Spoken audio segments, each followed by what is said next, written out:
Hi guys, hello बच्चा party. कैसे हो आप सब लोग? आई होप सभी बच्चे काफी अच्छे होंगे। माय डियर स्टूडेंट्स, मैं विनोद कुमार बहल आप सभी बच्चों का हमारे इस चैनल में एक बार फिर से स्वागत करता हूं। वेलकम और welcome back to this channel. तो यार फाइनली वो घड़ी आ ही गई जिसमें हमें अब शुरुआत करनी है हमारे बिल्कुल नए चैप्टर की, जिसका नाम है करंट इलेक्ट्रिसिटी। अब तक आप लोगों ने इलेक्ट्रोस्टैटिक्स पढ़ा मेरे साथ, चैप्टर 1 और चैप्टर 2। हाँ, एक क्लास जरूर आएगी बीच में जिसमें हम लोग चैप्टर 2 के कुछ क्वेश्चंस कर रहे होंगे बढ़िया बढ़िया से।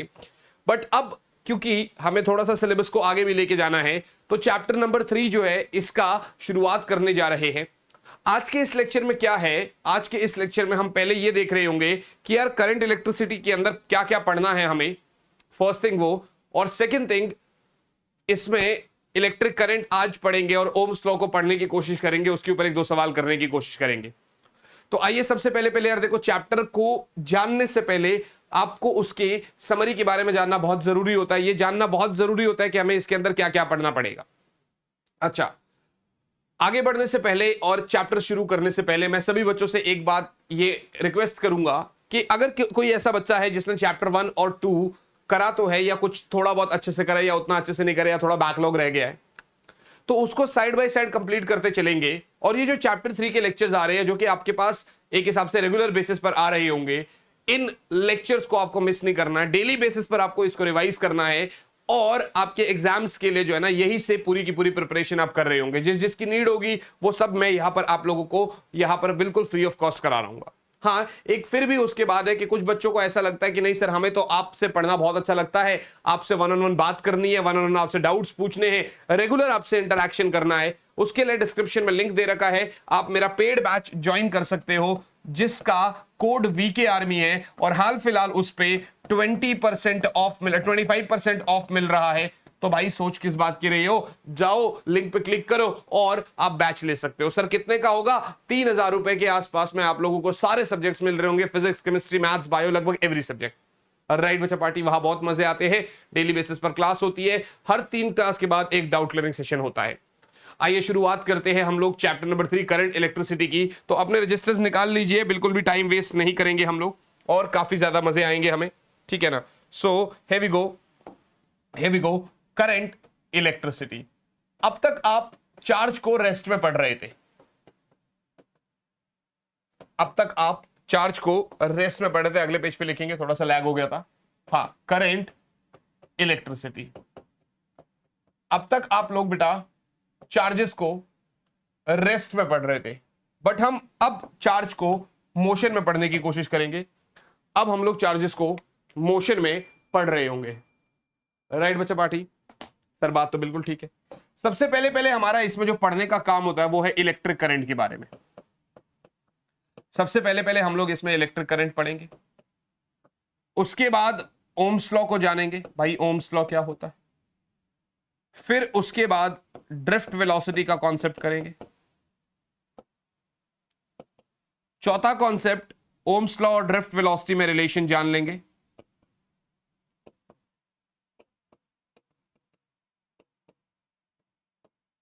इनके बीच का रिलेशन जान लेंगे, बहुत बढ़िया। पांचवें कॉन्सेप्ट में अपन लोग लिमिटेशंस ऑफ ओम्स लॉ भी कर लेंगे। लिमिटेशंस ऑफ ओम्स लॉ के जस्ट बाद बेटा, लिमिटेशंस ऑफ ओम्स लॉ के जस्ट बाद अगर आप ध्यान से देखेंगे तो हम लोग ईएमएफ तक बढ़ रहे होंगे। ईएमएफ क्या होता है, ये सब जितने भी टॉपिक्स है सब पढ़े जाएंगे ना। अभी शुरुआत में इनके नाम बता रहा हूं, सिर्फ इन्हीं को सब कुछ पढ़ाया जाएगा इस चैप्टर में। उसके बाद आपका रेजिस्टेंस के बारे में पढ़ेंगे, मानी इसका कॉम्बिनेशन पढ़ेंगे, सीरीज और पैरेलल। सर ये तो बोर्ड्स में है ही नहीं बेटा, बहुत सारी जगहों में इसका काम आता है, इसलिए इसको पढ़ना जरूरी है, ठीक है ना। जब हम ये पढ़ लेंगे तो फिर हम सेल्स का कॉन्सेप्ट पढ़ेंगे और उसका भी कॉम्बिनेशन पढ़ेंगे, जहां पर हम सीरीज भी पढ़ेंगे, जहां पर हम पैरेलल भी पढ़ेंगे, और जहां पर हम मिक्स्ड ग्रुपिंग ऑफ सेल्स भी पढ़ेंगे, जहां पर हम मिक्स्ड ग्रुपिंग ऑफ सेल्स भी पढ़ रहे होंगे। Series, parallel and then mixed grouping of cells. क्या मेरी बात समझ में आ गई आपको? So series, parallel and mixed grouping of cells जब ये कर लेंगे तो इसके जस्ट बाद बच्चा जब हम ये कर लेंगे तो इसके जस्ट बाद हम लोग हीट के कॉन्सेप्ट पे चले जाएंगे, हीट और पावर वाला कॉन्सेप्ट, जो भी एनर्जी वाला कॉन्सेप्ट होगा, ठीक है ना, ये पढ़ रहे होंगे। जैसे ही हम इसको कर लेंगे तो हमें आगे बढ़ना पड़ेगा किरचॉफ्स लॉ की तरफ। हम किरचॉफ्स लॉ की तरफ चलेंगे। किरचॉफ्स लॉ को भी करने के बाद आगे हम लोग व्हीटस्टोन ब्रिज उठा लेंगे। दो चीजें हैं, मैं आपको यहां पे साइड में बता देता हूं, जो अगर कोई बच्चा नीट और जेई की प्रिपरेशन कर रहा है, ठीक है ना, तो ये जो दो टॉपिक्स है, एक आपका पोटेंशियोमीटर की भी दो केसेस होते हैं, और एक आपका मीटर ब्रिज। ये दो टॉपिक्स हमारे बोर्ड से रिड्यूस्ड है, ठीक है ना, ये दो टॉपिक्स हमारे बोर्ड से रिड्यूस्ड है। तो अगर किसी को करने होंगे तो इसी चैनल पे मैंने पुरानी वीडियोस में ये दोनों टॉपिक्स कवर कर रखे हैं, पोटेंशियोमीटर और मीटर ब्रिज, एक सिंगल वीडियो में, उसका लिंक मैं डिस्क्रिप्शन में डलवा दूंगा। अदरवाइज ये सारे 11 के 11 टॉपिक्स हम यहाँ पर कर रहे होंगे। चैप्टर थोड़ा लंबा है लेकिन मजे जरूर आएंगे। जिस तरीके से आपने चैप्टर 1 और 2 में प्यार दिया है, उसी तरीके से आपको इस चैप्टर को भी देखना है और अच्छे तरीके से करना है। आइए शुरुआत करते हैं। सबसे पहले इलेक्ट्रिक करंट की। देखिए, आप सबको पता है कि एक कंडक्टर होता है बच्चा, आप सबको पता है कि एक कंडक्टर होता है, ठीक है ना, और कंडक्टर के अंदर मिलियंस ऑफ फ्री इलेक्ट्रॉन्स होते हैं। इस कंडक्टर के अंदर मिलियंस ऑफ फ्री इलेक्ट्रॉन्स होते हैं बेटा, मिलियंस ऑफ फ्री इलेक्ट्रॉन्स होते हैं। अभी जब हम कोई भी बैटरी कनेक्ट कर रहे हैं तो जिस डायरेक्शन में पॉजिटिव चार्ज जाता है उस डायरेक्शन में करंट जाता है, और असल में इलेक्ट्रॉन उसके ऑपोजिट डायरेक्शन में आता है। मेरी बात समझ रहे? यानी जिस डायरेक्शन में पॉजिटिव चार्ज जाएगा वो करंट की डायरेक्शन मानी जाएगी, और इलेक्ट्रॉन की जो डायरेक्शन है वो उसके अपोजिट डायरेक्शन मानी जाएगी, या यूं कहो करंट और इलेक्ट्रॉन की जो डायरेक्शन है वो एक दूसरे के अपोजिट मानी जाती है। करंट को हम आई से डिनोट करते हैं, करंट को हम आई से डिनोट करते हैं, और आई जो होता है वो कहता है कि यार एक एंड से दूसरे एंड तक कितने टाइम में कितना चार्ज का फ्लो हुआ, rate of flow of charge across a conductor. भैया rate of flow of charge, I मानी delta Q by delta t, ये तो बेसिक है, ये सबको पता ही होगा, ठीक है ना। असल में यहां पर अगर आप देखोगे ना तो इसको ऐसा नहीं लिखते, इसको कुछ इस तरीके से लिखते हैं कि करंट भाई एक तो आपका एवरेज करंट होता है आई एवरेज, और वहीं पर एक आई इंस्टेंटेनियस होता है, मतलब किसी भी पॉइंट पर इंस्टेंट वैल्यू ऑफ करंट को फाइंड आउट करना। एक एवरेज वैल्यू ऑफ करंट है और एक इंस्टेंटेनियस वैल्यू ऑफ करंट है। एक तो करंट का एवरेज वैल्यू और एक किसी भी पॉइंट पर करंट का इंस्टेंटेनियस वैल्यू फाइंड आउट करना। अगर आप ध्यान से देखोगे तो जो आई एवरेज है that is basically delta Q by delta T हो गया। I average is basically delta Q by delta T, कितना करंट पास, कितना चार्ज पास हुआ पर यूनिट टाइम, ठीक है ना। और वहीं पर अगर इंस्टेंटेनियस की बात करूंगा मैं, तो यहां पर मैं आपको कह दूंगा कि जो मेरा टाइम का लिमिट है वो लगभग टेंड्स टू 0 है, तब मेरा ये जो delta Q by delta T है ये बन जाएगा D Q by D T. क्या मेरी बात समझ में आ रही है? मतलब आपको ये तो बेसिकली बिल्कुल अच्छे तरीके से पता है, हर एक चैप्टर में, पहले और दूसरे चैप्टर में भी करवा रखा है कि किस तरीके से एक इंस्टेंटेनियस वैल्यू, मतलब एट दैट इंस्टेंट जहां पर टाइम का गैप बहुत, टाइम का लिमिट लगभग 0 के बराबर हो गया, और एक है आपका average current which is basically delta Q by delta t. ये बेसिकली सिर्फ करंट के बारे में था। अगर आप इसका यूनिट के बारे में देखोगे, अगर आप इसके यूनिट के बारे में देखोगे तो भाई इसका यूनिट क्या होता है, कूलम्ब पर सेकंड हो गया, ठीक है ना, या फिर आप सीधा एम्पेयर बोलते हैं। चाहे आप इसकी यूनिट को कूलम्ब पर सेकंड बोल दो या फिर आप इसको एम्पेयर बोल दो। एक ये होता है। अच्छा, एक और क्वेश्चन हो सकता है कि वो जैसे आपको कोई भी वैल्यू दे देगा, ठीक है ना, वो आपको करंट की वैल्यू दे देगा और कहेगा इससे चार्ज निकाल लो। तो अगर आपने कहा सर आई बराबर d Q by D t, I बराबर d Q by D t, so I d t is equals to d q, और I can say on integrating, तो डी क्यू का इंटीग्रेशन को आप क्यू बोल सकते हैं, which is I d t का इंटीग्रेशन। लिमिट जो भी होगा वहां पर दिया होगा आपको, मानी चार्ज दे देगा और कहेगा भैया इसका इंटीग्रेशन करो, तो चार्ज का इंटीग्रेशन का मतलब है आई डी टी का इंटीग्रेशन वहां से आ जाएगा। और कोई भी चीज का इंटीग्रेशन का मतलब ये होता है बच्चा कि वो उसका बेसिकली उस ग्राफ का एरिया होता है। तो इसको आप ये भी लिख सकते हो area of I T curve.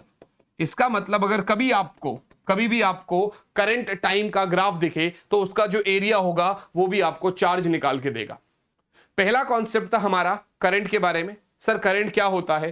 Conductor के एक एंड से दूसरे एंड तक कितना चार्ज कितना टाइम में फ्लो हुआ, यदि वो देखा जाए तो वो आपका एवरेज करंट हुआ। इंस्टेंटेनियस के लिए आपने टाइम के लिमिट को लगभग जीरो कर दिया तो आपका delta Q by delta T जो है वो D Q by D T बन गया और वो हमारा इंस्टेंटेनियस करंट हो गया। I hope this is very very clear to you all. Please इसको एक बार नोट डाउन करें, फिर आगे बढ़ते हैं। इसको एक बार आप नोट डाउन करें जब तक मैं थोड़ा सा पानी पी लेता हूं, फिर आगे बढ़ते हैं।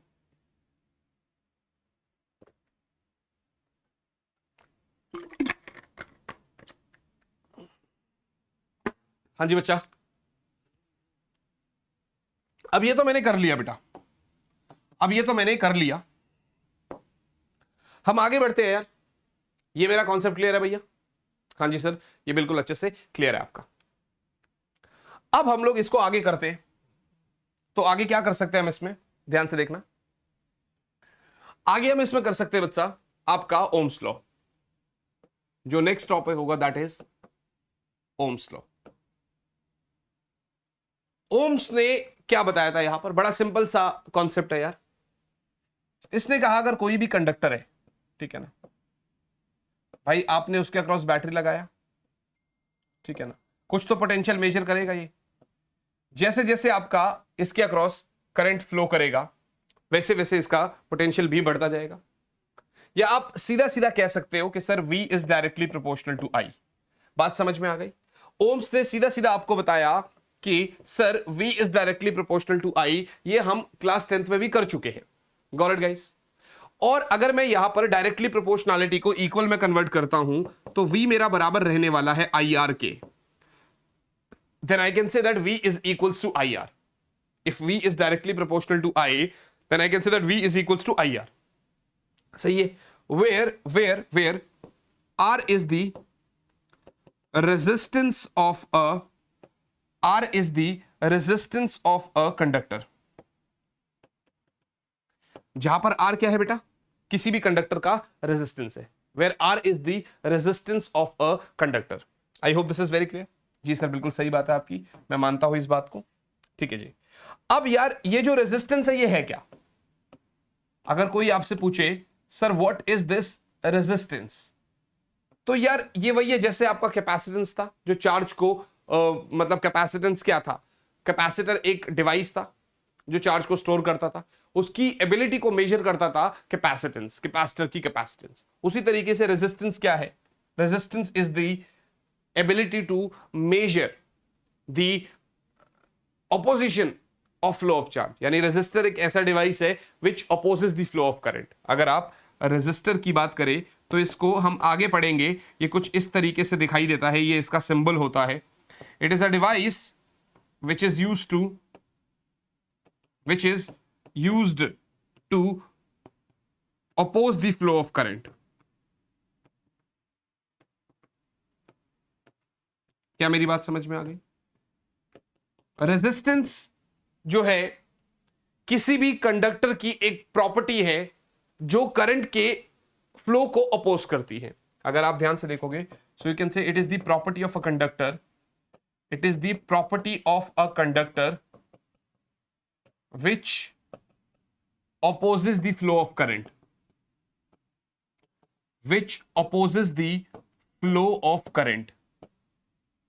So basically resistance is the property of a conductor which opposes the flow of a current, which opposes the flow of current। और अगर आप इसकी यूनिट की बात करोगे तो इसका यूनिट जो होता है वो ओम होता है बच्चा।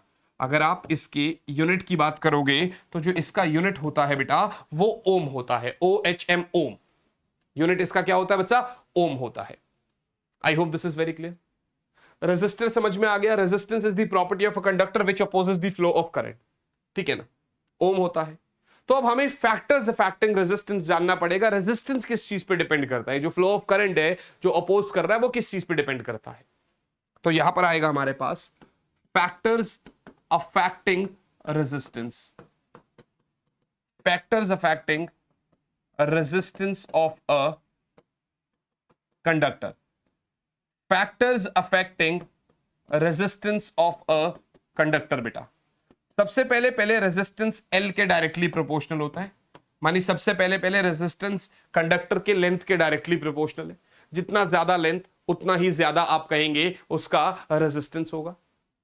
दूसरी चीज अगर मैं आपको बताऊं, अगर मैं आपको दूसरी चीज बताऊं यहां पर, तो आप सीधा सीधा कह सकते हैं sir it is inversely proportional to area, माने जितना कम एरिया उतना ज्यादा रेजिस्टेंस, जितना ज्यादा एरिया उतना कम रेजिस्टेंस।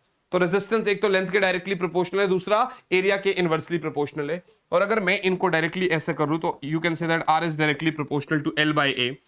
डायरेक्टली प्रोपोर्शनैलिटी हटाओ तो यहां पर आ जाता है एक और यूनिट एक और constant which is resistivity rho, R बराबर रो एल बाई ए हो गया।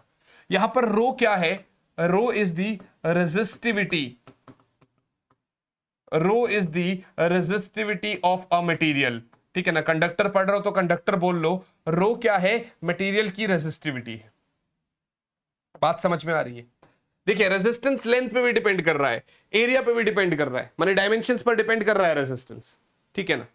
लेकिन वहीं पर अगर मैं आपको बताऊं तो रेजिस्टिविटी जो है वो लेंथ और एरिया पे डिपेंड नहीं करता, डायमेंशंस पे डिपेंड नहीं करता, ये मटेरियल की प्रॉपर्टी है। अगर एक मटेरियल है तो उसकी रेजिस्टिविटी कुछ है, दूसरे मटेरियल है तो उसकी रेजिस्टिविटी कुछ होगी। लेंथ एरिया बढ़ाने घटाने पर रेजिस्टिविटी में कभी कोई फर्क नहीं पड़ेगा। So you can say that it is the property of material, it is the property of material, यानी ये कह सकते हो आप कि it do not depend upon, it does not depend upon, it does not depend upon कौन सा, dimensions of a material, जैसे कि लेंथ हो गया, जैसे कि एरिया हो गया। बात समझ में आ गई? तो आपने क्या देखा कि रेजिस्टेंस एक तो लेंथ पे डिपेंड कर रहा है और एक एरिया पे डिपेंड कर रहा है और मटेरियल पे भी डिपेंड करता है। अच्छा आगे जाके पढ़ोगे टेम्परेचर पे भी डिपेंड करता है, कैसे करेगा वो सब पढ़ाऊंगा आपको। बट रेजिस्टिविटी जो है वो प्रॉपर्टी ऑफ मटेरियल है, मतलब लेंथ और एरिया पे डिपेंड नहीं करता। अक्सर ऐसे क्वेश्चंस हमारे सामने बोर्ड्स में आते हैं, कभी एडवांस में भी आते हैं, वहां पर सारी वैल्यूज दे देगा और कहेगा बताओ रेजिस्टिविटी कितनी हो गई। अब हमारा दिमाग उस समय पे प्रेशर में कैसा होता है कि वो सारी वैल्यूज के इर्द गिर्द घूम रहा होता है, और जो असल क्वेश्चन होता है जो हमें ये बताने की कोशिश कर रहा है कि भाई रेजिस्टिविटी तो किसी मटेरियल पे डिपेंड ही नहीं करता, हम उसको नहीं पकड़ते, हम उन सारी वैल्यूज को पकड़ते हैं और हमारा आंसर गलत हो जाता है। Got it guys? हम इसके ऊपर एक दो सवाल करते हैं, ठीक है ना, और फिर उसके बाद आगे बढ़ेंगे कि यार कैसे क्वेश्चन हमसे पूछ सकता है, फिर उसके बाद आगे देखेंगे। सबसे पहले एक जो क्वेश्चन है मेरा वो क्या आ सकता है कि यार स्ट्रेचिंग ऑफ कंडक्टर या उसका लेंथ को बढ़ाना, ठीक है ना। देखिए क्वेश्चन क्या है कि वी आर हैविंग, ठीक है ना, a uniform wire of length L, area A and resistance R is stretched to twice its original length. Calculate its new resistance. ये 10th में भी करा करते थे, कैलकुलेट इट्स न्यू रेजिस्टेंस। अभी बच्चा क्या सोचता है, 10th में जब करते थे टीचर भी बताता था और हमें भी इसी तरीके से बताया था कि बेटा क्योंकि आप जो लेंथ बढ़ा रहे हैं तो लेंथ डबल हो गया तो एरिया आधा हो जाएगा तो रेजिस्टेंस डिपेंड करेगा। असल में ऐसा मत सोचो, थोड़ा तरीके से सोचो। जब भी आप स्ट्रेच कर रहे हो, जब भी आप ऐसा कोई चीज दे रहे हो तो उसका वॉल्यूम नहीं बदल रहे हो आप, इस कॉन्सेप्ट में वॉल्यूम कांस्टेंट रहेगा। यहां पर बच्चा आपका जो वॉल्यूम है ना वो कांस्टेंट रहता है हमेशा। क्या मेरी बात समझ में आ गई? यहां पर आपका जो वॉल्यूम है ना बेटा ये हमेशा कांस्टेंट रहेगा। मेरी बात फिर समझना, यहां पर हमारा ये जो वॉल्यूम है वो कांस्टेंट रहेगा। वॉल्यूम मानी एरिया इनटू लेंथ, वॉल्यूम मानी area into length. So I can say that AL is equals to A dash L dash. Volume money area into length, or I can say that AL is equals to A dash L dash. I hope this is clear. AL is equals to A dash L dash. Right बच्चा party? अब पुराना area A है, पुराना length तो L है, लेकिन question में आपको गिवन है, क्वेश्चन में आपको गिवन है कि सर नया जो लेंथ है वो डबल हो गया, मानी it is stretched to twice the original length. नया लेंथ जो है वो डबल हो गया, L dash is 2l, so I can say that L बराबर a dash into 2l। I hope this is clear. This is a dash into 2l, so l से l cut जाएगा, I will say a dash बराबर a by 2, I will say a dash बराबर a by 2। भैया पुराना जो resistance है वो तो रो l बाई a आएगा, पुराना जो रेजिस्टेंस है वो तो रो l बाई a आएगा, तो उस अकॉर्डिंग जो मेरा नया रेजिस्टेंस होने वाला है वो आएगा रो l dash by a dash, और आई कैन से रो l डैश की जगह 2l और a डैश की जगह a बाई 2 जाएगा ऊपर, so this is 4 rho l by a, ये तो r हो गया, सो दिस इज 4r। इसका मतलब रेजिस्टेंस इंक्रीजेस 4 टाइम्स। या तो आप यू कह दो कि सर नया रेजिस्टेंस हो गया 4 गुना पुराने वाले रेजिस्टेंस का, यदि वर्ड्स में लिखना है तो आप कह सकते हो new resistance is 4 times the original resistance.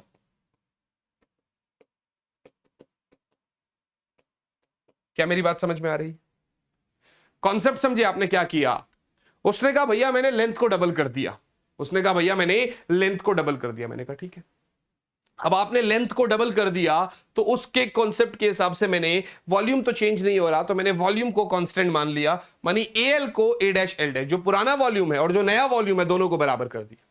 So L बराबर ए डैश एल डैश, यानी ए एल बराबर A dash into L dash was 2l, तो मेरा नया एरिया आ गया, उसके अकॉर्डिंग मैंने एल डैश और ए डैश का वैल्यू पुट करा यहां पर, और मेरा नया रेजिस्टेंस जो है वो 4r के बराबर आ गया। मेरा नया रेजिस्टेंस जो है वो 4r के बराबर आ गया। क्या मेरी बात यहां तक समझ में आ रही है? I hope this is very very clear to everybody. Got it guys? चलिए आगे बढ़ते हैं अगले सवाल के ऊपर। अगला सवाल ऐसा ही, चलो पहले एक बार इसको नोट कर लो आप लोग जिन्होंने नोट नहीं किया होगा, ठीक है ना, एक बार इसको नोट कर लो आप लोग, फिर अगले सवाल पे बढ़ते हैं।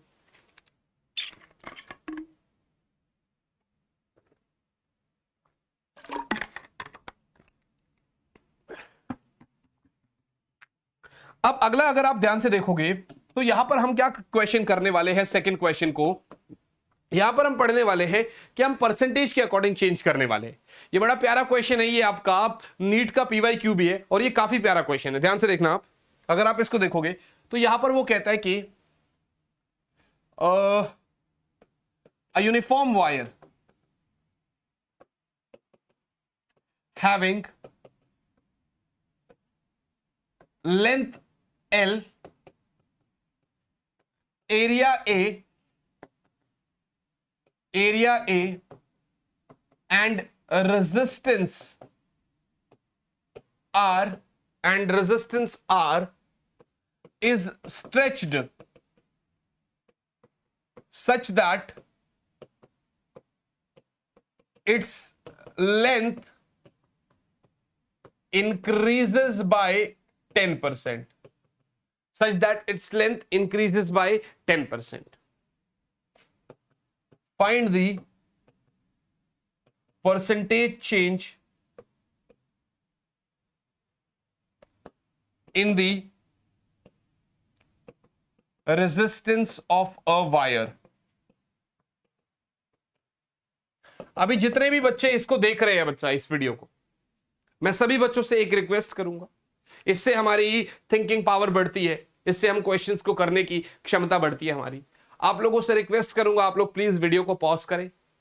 वीडियो को पॉज करने के बाद आप लोग जो है ना इस क्वेश्चन को पहले खुद से सॉल्व करने की कोशिश करें। यदि आंसर आता है तो प्लीज कमेंट बॉक्स में आंसर बताएं, और अगर आंसर नहीं आता आपका तो आप जो है ये लिखें कि सर फर्स्ट टाइम पर हमसे सॉल्व नहीं हो पाया। इससे आपकी बेइज्जती नहीं होगी, इससे आपको कल को उसी कमेंट को जब आप देखोगे तो आपको लगेगा नहीं यार जब सर अगला क्वेश्चन कराएंगे ना तो मुझे उसको पढ़ना है और अच्छे तरीके से करना है। क्या मेरी बात समझ में आ गई? आई होप दिस इज क्लियर। चलिए आगे बढ़ते हैं यार, इसको करते हैं जरा। वायर है, एल लेंथ है, एरिया ए है, रेजिस्टेंस आर है, length increases by 10%। Find the percentage change in the resistance of a wire. तो यार पहली बात तो ये है कि नया जो लेंथ होगा सोल्यूशन में पहले उसको देख लेंगे। नया लेंथ क्या है? पुराने लेंथ प्लस पुराने लेंथ का 10%। है ना, 10/100 ऑफ एल, यस और नॉट। पुराने लेंथ का 10% क्या होगा, 0.1 एल। चाहे तो आप वैसे कर लो, चाहे तो आप ऐसे कर लो, ज्यादा आसान ऐसे पड़ेगा आपको। एल प्लस एल बाई 10, जिसको आप फर्दर कह सकते हो 10L प्लस एल, यानी 11L/10। बात समझ में आ गई। नया लेंथ तो मुझे पता चल गया। अब क्योंकि मैंने कहा था वॉल्यूम आप कांस्टेंट रखेंगे, क्योंकि मैंने कहा था कि आप लोग वॉल्यूम को कांस्टेंट रखेंगे बच्चा, तो इसका बड़ा बेसिक सा फंडा है that A L is equals to A dash L dash, और आई कैन से ए एल बराबर ए डैश, एल डैश की जगह 11L/10 हो जाएगा। एल से एल काटो तो ए डैश बराबर 10A/11 हो जाएगा, तो ए डैश बराबर 10A/11 हो जाएगा। क्या मेरी बात समझ में आ गई? मेरा नया लेंथ भी आ गया, मेरा नया एरिया भी आ गया। भैया पुराना रेजिस्टेंस तो ρL/A है, पुराना रेजिस्टेंस तो ρL/A है। पहले नया रेजिस्टेंस तो फाइंड आउट करो, पहले आप लोग नया रेजिस्टेंस तो फाइंड आउट करो, R dash which is the ρL/A dash, और I can say L dash की जगह भैया 11L/10, 11L/10 into A dash की जगह 10A/11। ये 11 जाएगा ऊपर, ये बन जाएगा 11 121, ρL/ ये 100 और ये A हो जाएगा, जिसको आप फर्दर लिख सकते हो 1.21 ρL/A। यार यही तो R था, तो इसको आप ऐसा भी लिख सकते हो 1.21 R। बात समझ में आ गई? यानी मेरा जो न्यू रेजिस्टेंस है वो पुराने रेजिस्टेंस का 21 मतलब 1.21 टाइम्स है, ठीक है, 1.21 टाइम्स। आपको उसने ये नहीं पूछा था, उसने आपको कहा था find the percentage change in the resistance of wire. मानी वो आपसे कह रहा है सर डेल्टा R/R इंटू 100 बता दो, यानी वो आपसे कह रहा है सर डेल्टा R/R इंटू 100 बता दो। तो आप क्या करोगे भाई, डेल्टा R मानी R dash minus R/R into 100, और आई कैन से 1.21 R माइनस R बटे में R इंटू 100। भैया आप इसको देखोगे तो 1.21 माइनस 1, यहां पर R से R कटेगा, ऐसे करके R से R कट जाएगा, तो ये हो जाएगा आपका 0.21 इंटू 100, और आई कैन से 21%, और आई कैन से 21%। क्वेश्चन प्यारा था, आपको समझ में आया? क्या आपका आंसर मैच किया, यस और नॉट? देखो पहले आपने क्या किया, नया लेंथ लिया विच इज 11L/10, सही है, मतलब पुराने के साथ 10% ऐड कर दिया। फिर आपने वॉल्यूम को कांस्टेंट किया, बिल्कुल सही बात है, हमने किया, यानी AL बराबर A डैश L डैश हो गया, तो AL बराबर A डैश L डैश की जगह 11L/10 हो गया, तो आपका A डैश बराबर 10A/11 आ गया। फिर हमने R डैश लिया which is ρL dash by A dash, rho into 11L/10 into 10A/11, ये पूरा आ गया 1.21 R आ गया। ये क्या आ गया बच्चा, 1.21 R आ गया। कॉन्सेप्ट समझ में आ रहा है? फिर हमारा डेल्टा R/R इंटू 100, यानी कि हमने नया रेजिस्टेंस लिया विच इज 21%। हमारा फाइनल आंसर कितना आया, 21% आया। आई होप दिस इज क्लियर। मेरा फाइनल आंसर कितना आया, 21% आया। ये था क्वेश्चन, प्लीज इसको नोट डाउन करें।